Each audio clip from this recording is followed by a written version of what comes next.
नमस्कार साथियों, आज जो हुआ है वो सिर्फ एक रैंकिंग चेंज नहीं है, ये एक साइलेंट टेक ओवर है।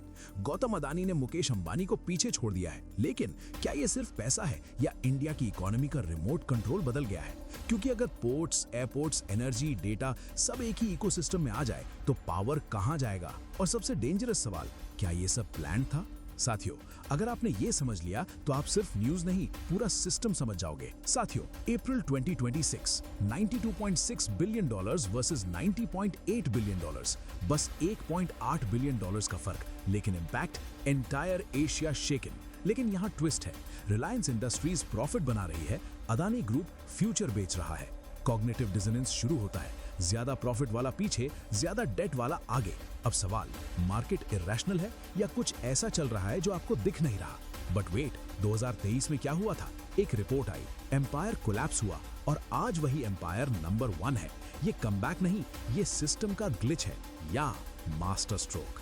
साल 2000, इंडिया की इकोनॉमी एक नाम, Mukesh Ambani. Oil, petrochemicals, telecom, stable, predictable, powerful. लेकिन बैकग्राउंड में quietly Gautam Adani infrastructure build कर रहे थे।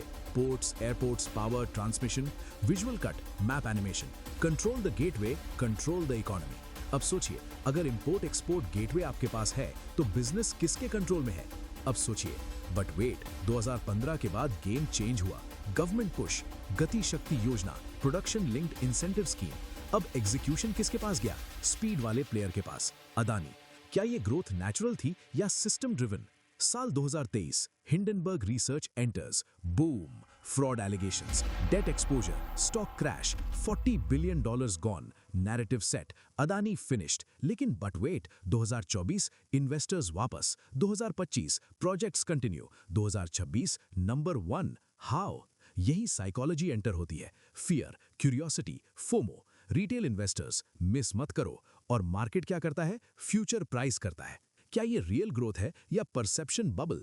अब दोनों स्टोरीज कोलाइड होती हैं। Ambani is equal to profit machine, Adani is equal to valuation machine.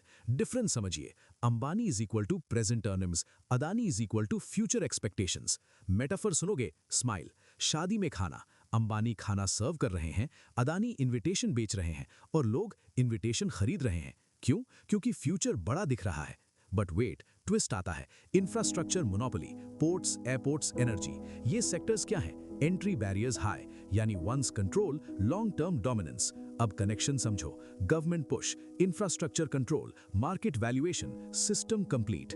लेकिन सवाल, अगर डेट साइकिल टूट गया तो? साथियों, अब सबसे बड़ा ट्रूथ, ये राइवलरी नहीं है, ये इकोसिस्टम वॉर है। अदानी वर्सेस अंबानी नहीं, infrastructure versus consumer, control versus influence, speed versus stability.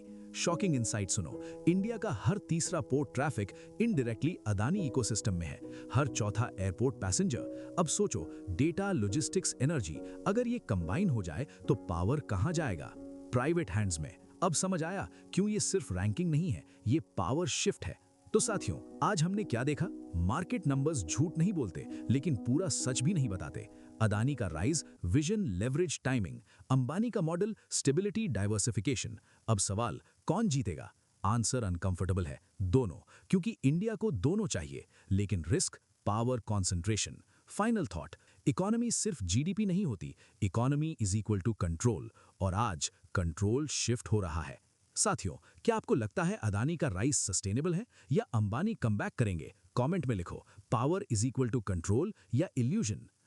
बाकी आप लोग इस विषय पर क्या सोचते हैं, अपनी राय जरूर कमेंट बॉक्स में बताइएगा। अगर वीडियो पसंद आया हो, लाइक करें, शेयर करें, चैनल को सब्सक्राइब करें, और याद रखिएगा, माला माल होने का सपना देखने से नहीं, समझने से पूरा होता है। धन्यवाद साथियों।